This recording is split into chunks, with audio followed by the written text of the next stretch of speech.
Queremos saudar os irmãos em nome do Senhor Jesus, na manhã desse dia em que nós nos reunimos para cultuar o nosso Deus e, em particular, para agradecer as bênçãos desse ano que finda.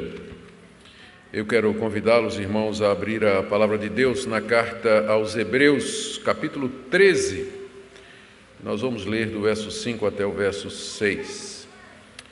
Também saudamos aqueles que nos acompanham pela internet. Queremos enviar-lhes também o nosso abraço, o desejo de que Deus os abençoe nessa manhã também. Hebreus capítulo 13, versos de 5 a 6.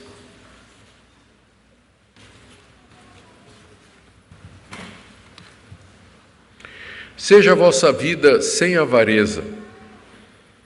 Contentai-vos com as coisas que tendes, porque ele tem dito: de maneira alguma te deixarei, nunca jamais te abandonarei. Assim afirmemos confiantemente: o Senhor é o meu auxílio, não temerei. Que me poderá fazer o homem?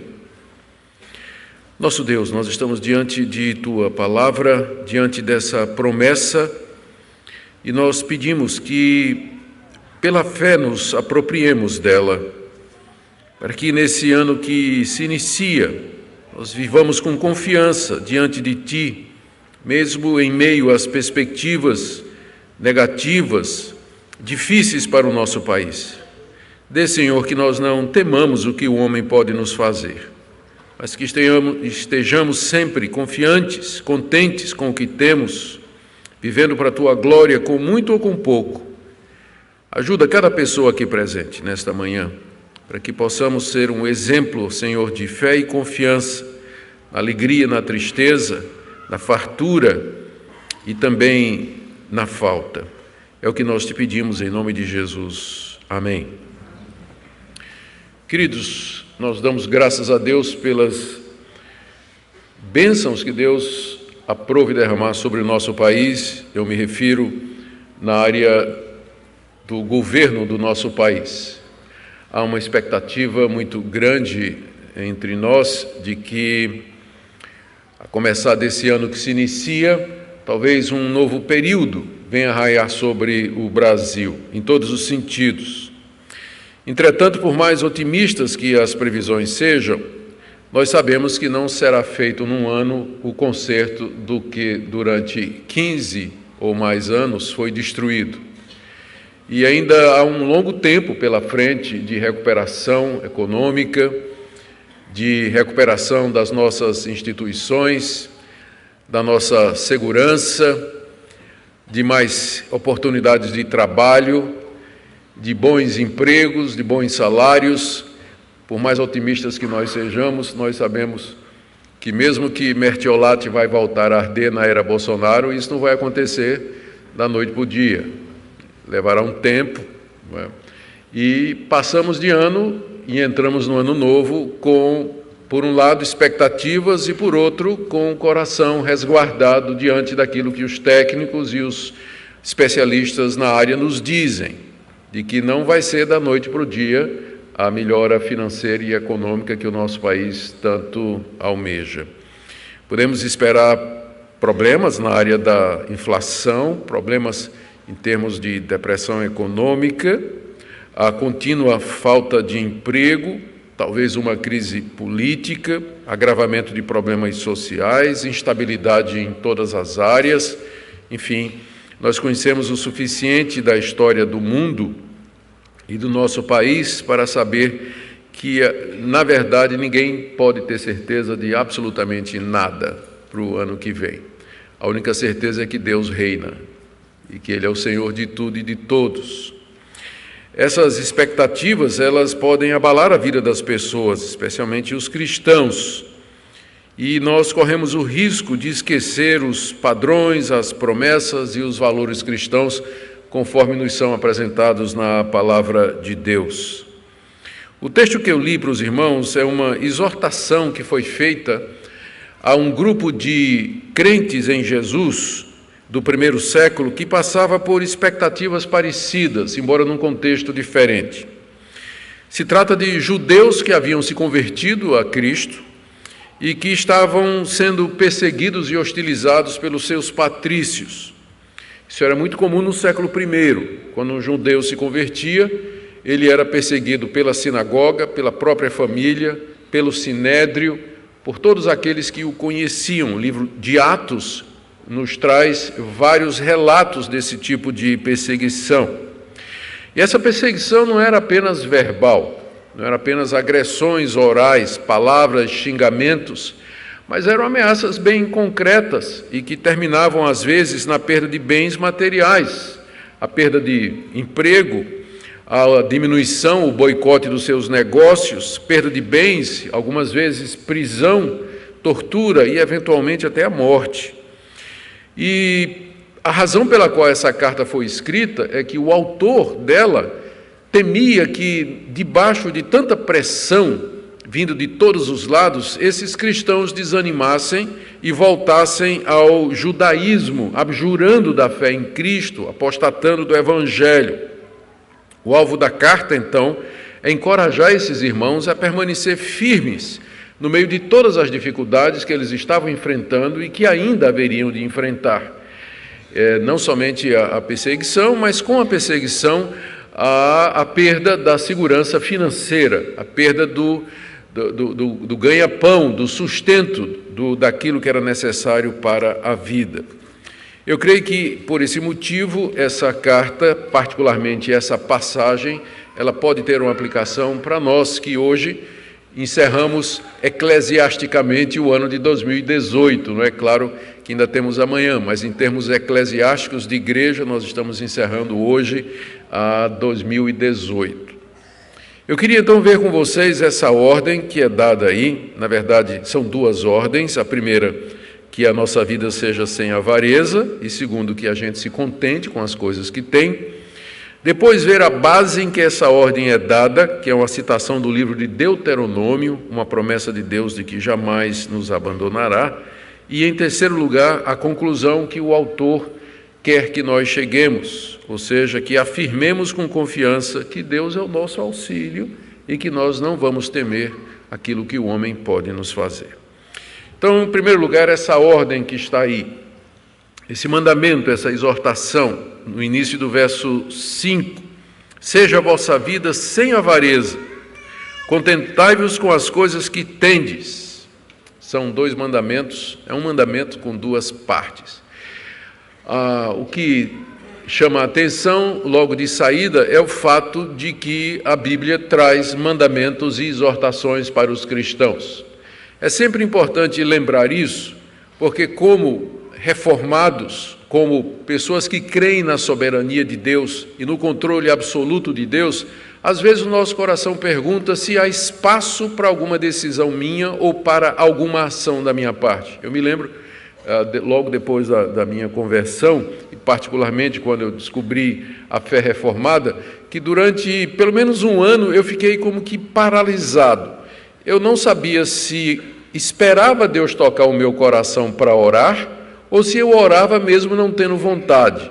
Se eu orasse não tendo vontade, será que Deus iria aceitar aquela oração? Ela não seria o fruto da carne? Eu sabia que devia deixar determinado pecado, mas eu não estava sentindo de Deus nenhum toque para que eu deixasse aquele pecado. Eu deveria deixar? E se eu deixasse sem sentir o toque de Deus, seria pelo motivo errado? Ou eu tinha que esperar que Deus tocasse o meu coração e abrisse os meus olhos? Não tinha vontade de ler a Bíblia. Ia esperar Deus me dar vontade de ler a Bíblia ou ia ler a si mesmo?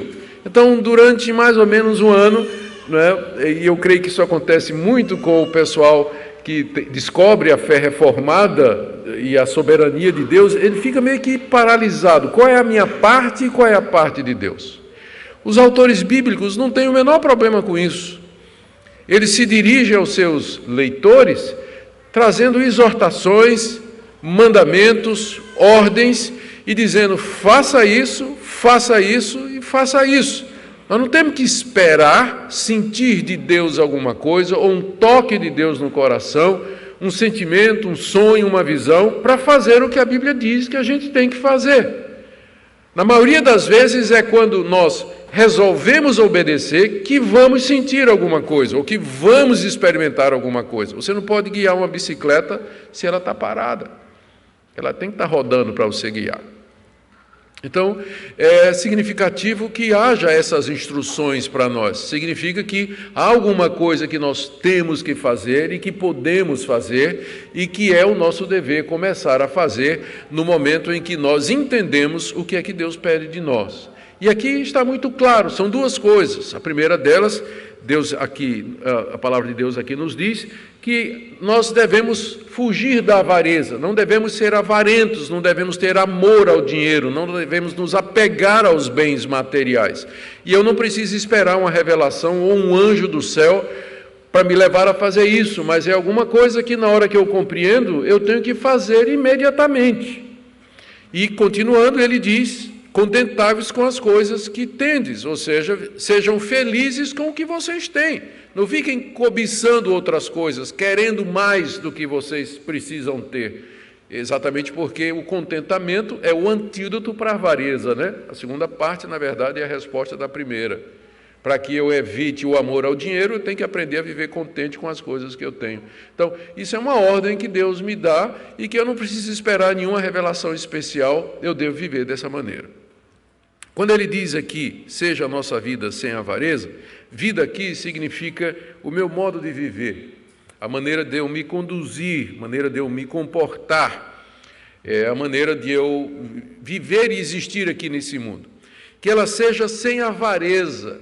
Isso aqui, o significado é simples, né? Ou seja, sem amor ao dinheiro, que eu viva nesse mundo sem apego aos bens materiais, sem apego às coisas que porventura eu tenha, sem apego às minhas posses. A avareza é o único pecado na Bíblia que é chamado de idolatria, porque o amor ao dinheiro significa, religiosamente falando, o culto a um falso Deus. O que é a raiz de todos os males não é o dinheiro, mas o amor ao dinheiro. Por isso que ele é considerado como idolatria, porque ele coloca o dinheiro no lugar de Deus. Em vez de dependermos de Deus e confiarmos em Deus e descansarmos em Deus, nós procuramos nos nossos recursos e nas nossas condições financeiras a paz e a tranquilidade para o nosso coração. E quando estas coisas nos faltam, nós ficamos desanimados, nós ficamos tristes, ficamos com medo, ficamos angustiados e preocupados. Por isso que é chamado de um Deus. A Mamon, na verdade, é o nome que Jesus dá nos evangelhos às riquezas. É um Deus rival de Deus. É um ídolo que procura tomar o lugar de Deus, que é exatamente o dinheiro, as nossas posses e os nossos bens. Então, a orientação aqui para aqueles cristãos que estavam em vias de perder os seus bens materiais por conta da perseguição, é que eles não vivessem apegados àqueles bens, porque eles podiam ter isso hoje e amanhã eles não teriam. Amanhã ficariam privados disso, quer seja pela perseguição, quer seja pela prisão, pelo arrestamento dos bens, pelo confisco ordenado pelo Império Romano, que mais tarde haveria de acontecer. Por isso, então, a nossa vida tem que ser uma vida desapegada. Nós não podemos viver apegado às coisas que nós temos. Muitos cristãos são extremamente apegados aos seus bens, ao seu carro, ao seu conforto, ao seu apartamento, à sua casa de praia, ao seu celular. A lista é grande, são tantas coisas aí que a gente pode... E a gente sabe do apego quando acontece alguma coisa. Eu confesso, eu gosto das coisas que eu tenho. Eu tenho um carro, e é um carro que eu gosto muito. Recentemente estacionei debaixo de um pé de manga e caiu aquela resina no teto do carro. Eu fiquei muito chateado, o carro era brilhante, bonitinho. Fui na cozinha e peguei uma esponja. Aí coloquei o sabãozinho, só que em vez de esfregar com a parte macia, eu esfreguei com a parte da lixa, né? E em vez de eu tirei sim a gosma da manga e com ela o taco de pintura, né, do carro, né? Gente, eu tive que orar e dizer: Deus, perdoa a minha idolatria, porque eu estou irado. Não estou irado, porque eu danifiquei aquela coisa bonita, brilhante, que me dá prazer. E eu fiquei refletindo, isso é sinal de que eu estou apegado mesmo, né? E como eu preciso me desapegar dessas coisas.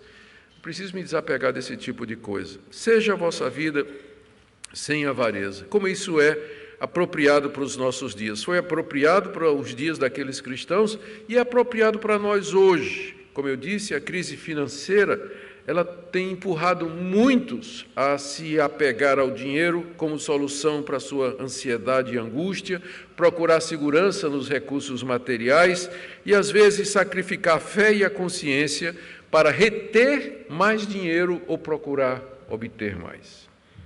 Essa exortação, então, ela vem sobre todos nós. Aqui nós lembramos o que nos disse o Senhor Jesus em Mateus 6, 19 a 24. Não acumuleis para vocês tesouros sobre a terra, onde a traça e a ferrugem corroem e onde os ladrões escavam e roubam. Mas ajuntai para vós outros tesouros no céu, onde traça nem ferrugem corrói e onde ladrões não escavam nem roubam, porque onde está o teu tesouro, aí estará também o teu coração. São os olhos a lâmpada do corpo. Se os teus olhos forem bons, todo o teu corpo será luminoso. Se, porém, os teus olhos forem maus, todo o teu corpo estará em trevas. Portanto, caso a luz que em ti há sejam trevas, que grandes trevas serão. Portanto, seja a vossa vida sem avareza. Segundo mandamento, ainda é um só, na verdade, a segunda parte, o autor diz: contentai-vos com as coisas que tendes. Aqui é o antídoto para a avareza. Quem está contente com o que tem, ele não vai ser avarento. Quem está contente com o que tem, não será avarento. As coisas que tendes são os recursos necessários para manter a vida. Não é? Na 1 de Timóteo, capítulo 6, de 7 a 8, Paulo diz assim: nada temos trazido para esse mundo, nem coisa alguma podemos levar dele. Tendo sustento e com o que nos vestir, estejamos contentes. Quando ele diz aqui, contentai-vos com as coisas que tendes, ele está se referindo àquelas coisas que são básicas para que nós tenhamos nossa existência aqui. Tendo o que comer e com o que vestir, estejamos com isso contentes. Muitos de nós, porém, já nos acostumamos a um determinado padrão de vida, e não tem nada errado ter coisas boas, ter conforto e tudo mais, mas o problema é que nós nos acostumamos com um certo padrão de vida que cria descontentamento infundado e pecaminoso às vezes. Se não tiver 2 tipos de carne na mesa, não teve almoço. Ficar sem ar-condicionado e ter um ventilador, nunca. Roupa nova tem que ter sempre. Andar de ônibus é para pobre. Celular tem que ser de último modelo. E assim nós vamos nos acostumando a determinadas coisas. E quando elas nos faltam, a gente reclama, a gente murmura e o contentamento vai embora. Contentamento, de fato, é uma rara joia cristã. Você encontrar um crente que ele é contente com as coisas que ele tem e que não almeja coisas grandes demais. Não é que ele não tem planos, não tem alvos para a vida, mas o coração dele não está nisso. Contentamento é uma joia rara. Lucas 3,14, Jesus respondeu aos soldados que tinham perguntado para ele: o que é que nós fazemos? Nós cremos no Senhor, o que é que a gente tem que fazer? Resposta de Jesus: não cobrem mais do que o estipulado. Ele disse: a ninguém maltrateis, não deis denúncia falsa e contentai-vos com o vosso salário. Disse Jesus isso para os soldados, né? Eu acho que disse para todo mundo, né? Contentai-vos com o vosso salário. Filipenses capítulo 4, de 11 a 13, Paulo disse: aprendi a viver contente em toda e qualquer situação, tanto ser estar humilhado, como também ser honrado. De tudo e em todas as circunstâncias já tenho experiência, tanto de fartura como de fome, assim de abundância como de escassez. Tudo posso naquele que me fortalece. Esse é um versículo dos mais erroneamente interpretados hoje. Já vi esse versículo, tudo posso naquele que me fortalece, como lema de uma campanha de vitória. Tudo posso naquele que me fortalece, ou seja, eu posso ganhar um carro do ano, eu posso ter o meu apartamento, eu posso melhorar o meu salário, eu posso ter o meu próprio negócio, tudo posso naquele que me fortalece. Como sempre, texto fora de contexto é pretexto. Esse versículo, Paulo está dizendo simplesmente o seguinte: quando ele diz tudo posso naquele que me fortalece, ele está dizendo que eu posso inclusive viver sem ter nada. Posso viver pobre, porque eu já sei viver contente em toda situação. Tudo posso aqui, eu posso viver contente em toda e qualquer situação. É uma das virtudes mais raras do cristianismo, é o contentamento. Que o Senhor nos dê esse contentamento, simplicidade com as coisas básicas para a nossa vida, para que nós aprendamos a viver sem avareza. Seja a vossa vida sem avareza, contentai-vos com as coisas que tendes. Agora, o segundo ponto é a causa para essa exortação. Aqui o autor se baseia numa promessa que Deus fez ao seu povo, que está lá em Deuteronômio 31, do verso 6 ao verso 8, eu vou ler para vocês. Palavra de Deus através de Moisés ao povo de Israel: sede fortes e corajosos, não temais nem vos atemorizeis diante deles. Eles aqui eram os inimigos na terra prometida que precisavam ser conquistados. Porque o Senhor vosso Deus é quem vai convosco, não vos deixará, nem vos desamparará. Chamou Moisés a Josué e lhe disse na presença de todo Israel: sê forte e corajoso, porque com esse povo entrarás na terra que o Senhor, sob juramento, prometeu dar a teus pais, e tu os farás herdá-la. O Senhor é quem vai adiante de ti. Ele será contigo, não te deixará, nem te desamparará, não temas, nem te atemorizes. O autor da carta aos Hebreus pegou essa passagem e passou para os seus leitores, judeus cristãos perseguidos, dizendo: vivam sem avareza, sejam contentes com os que você tem, porque Deus disse: de maneira alguma te deixarei, nunca jamais te abandonarei. Ele está citando o livro de Deuteronômio e dizendo que aquela promessa que foi feita à nação de Israel, ela vale para a igreja cristã, vale para os judeus a quem ele escrevia e, portanto, vale para nós hoje. É uma palavra atual, é uma promessa direta para nós. E é interessante que essa expressão, aqui no final do verso 5, de maneira alguma te deixarei, nunca jamais te abandonarei, é uma negativa quíntupla.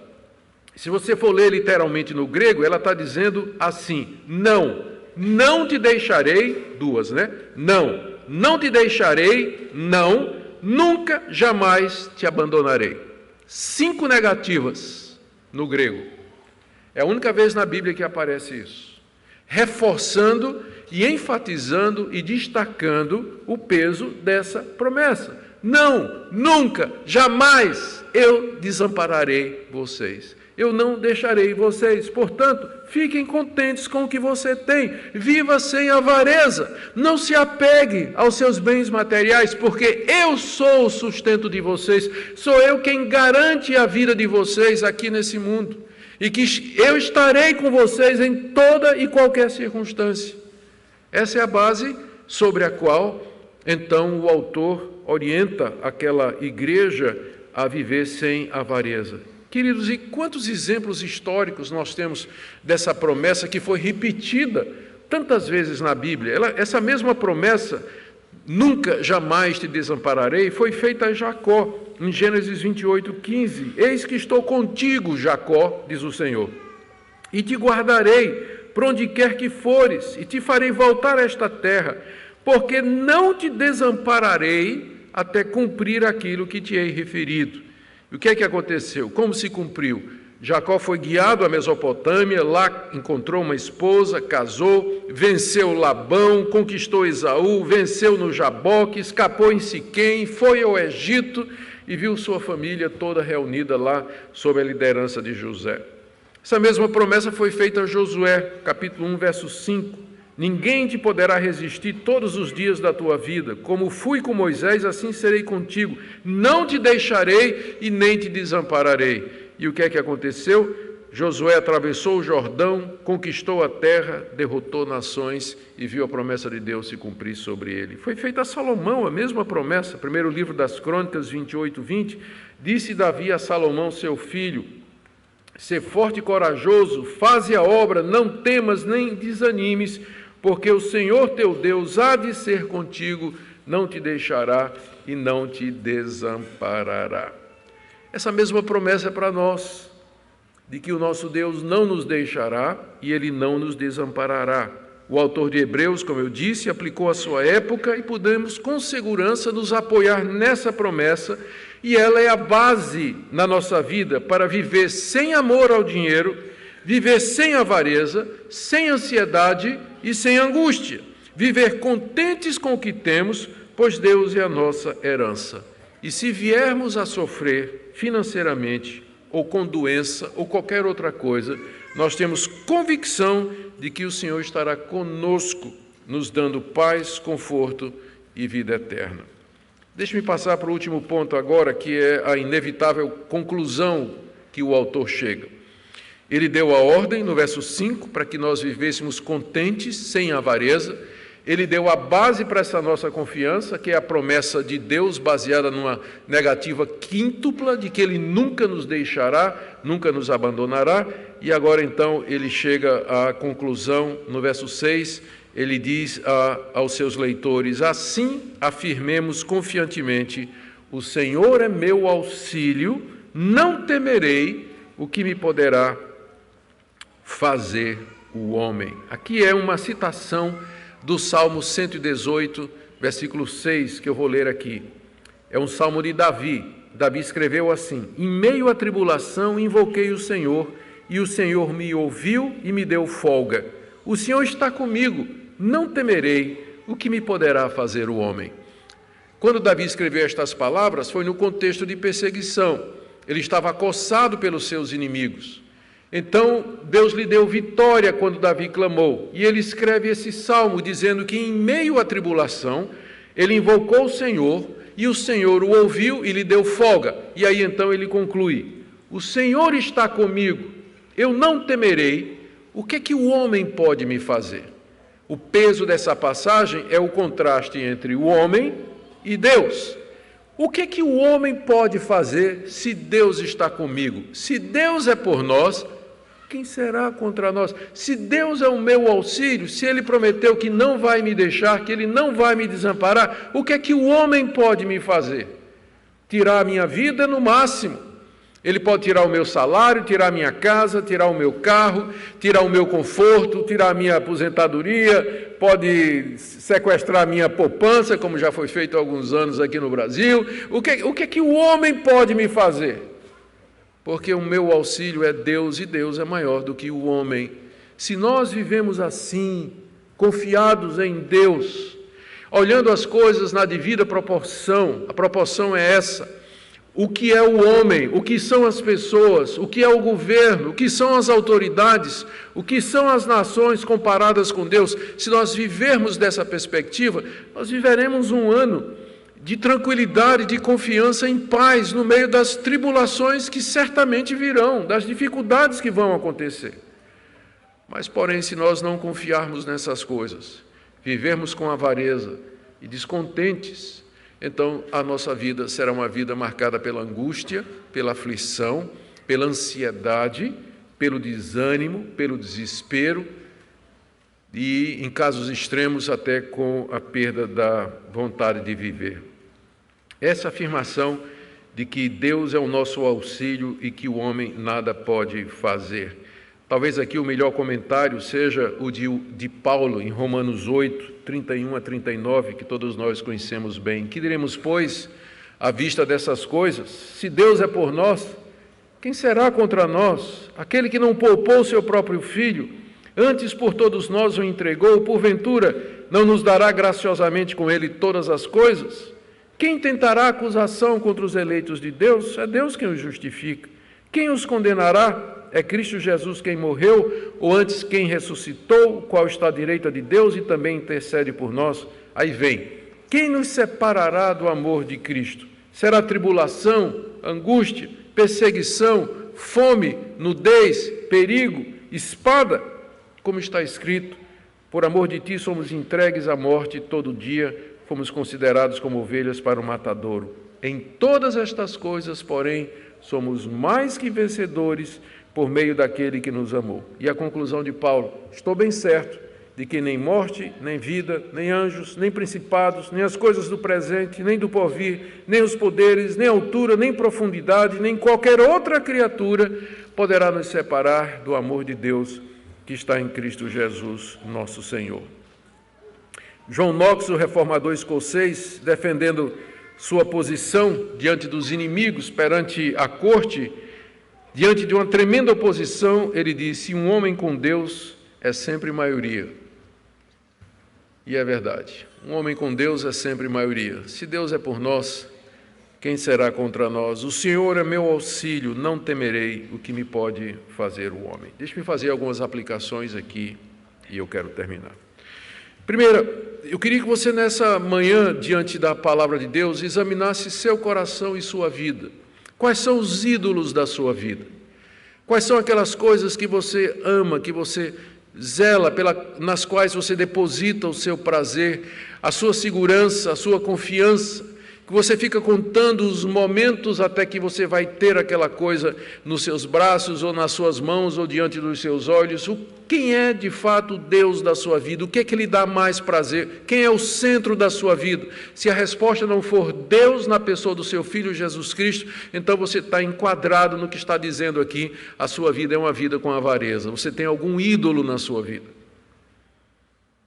Deus não nos divide com ninguém.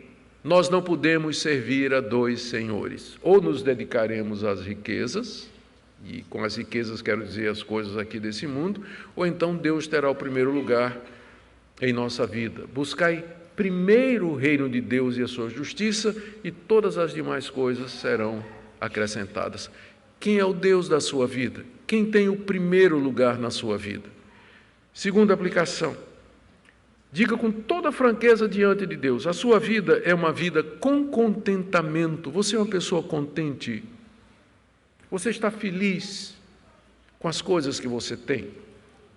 Você está satisfeito? Eu sei que às vezes é difícil, às vezes a gente passa apertado, mas ainda assim você é capaz de, diante de uma mesa na hora do almoço, onde tem apenas um pouquinho de comida, ou às vezes quase nada, você ainda render graças a Deus e dizer: Deus, eu te agradeço por isso, porque em países da África milhares de crianças estão morrendo por ano sem ter absolutamente nada para comer, e eu ainda tenho aqui uma colher de arroz. Há contentamento em nosso coração com as coisas que nós temos. Terceira coisa: você é capaz de receber essas promessas e viver por elas, descansar o seu coração quando chega aquela conta, quando chega aquela cobrança, quando chega aquela demanda. Você consegue confiar em Deus e descansar em Deus, sabendo que Deus não vai lhe desamparar e que Ele vai cuidar de você e que Ele é o seu auxílio, o seu protetor. Resolva agora que nesse ano você vai confessar sua incredulidade a Deus, seu apego aos bens materiais, à avareza, que você vai confiar nele, nas promessas dele, como você sempre deveria ter feito, e que você vai entregar a ele completamente a sua vida e vai dizer: Senhor, Tu és o meu bem aqui nesse mundo. Eu tenho a Ti somente, Tu és o meu tesouro, Tu és a razão da minha existência, eu quero viver para a Tua glória. E você verá como Deus sustentará você, Ele auxiliará você, Ele vai abrir portas, Ele vai resolver problemas, mas tão somente Ele demanda isso de nós: buscar em primeiro lugar o reino de Deus e sua justiça, e todas as outras coisas vos serão acrescentadas. Que Deus nos permita, irmãos, que nós vivamos uma vida sem avareza, uma vida de contentamento, confiado nas promessas de Deus, e que nós sejamos um exemplo para essa população sofrida, angustiada, iludida da nossa nação, que deposita as suas confianças no governo, em propostas financeiras e políticas, e são sempre decepcionadas, como a história mostra, enquanto que nós, como povo de Deus, podemos confiar naquele que é a rocha e que nunca decepcionou os que temem o seu nome. Nós vamos, nesse instante, orar. Queria convidar o reverendo Cláudio a fazer essa oração.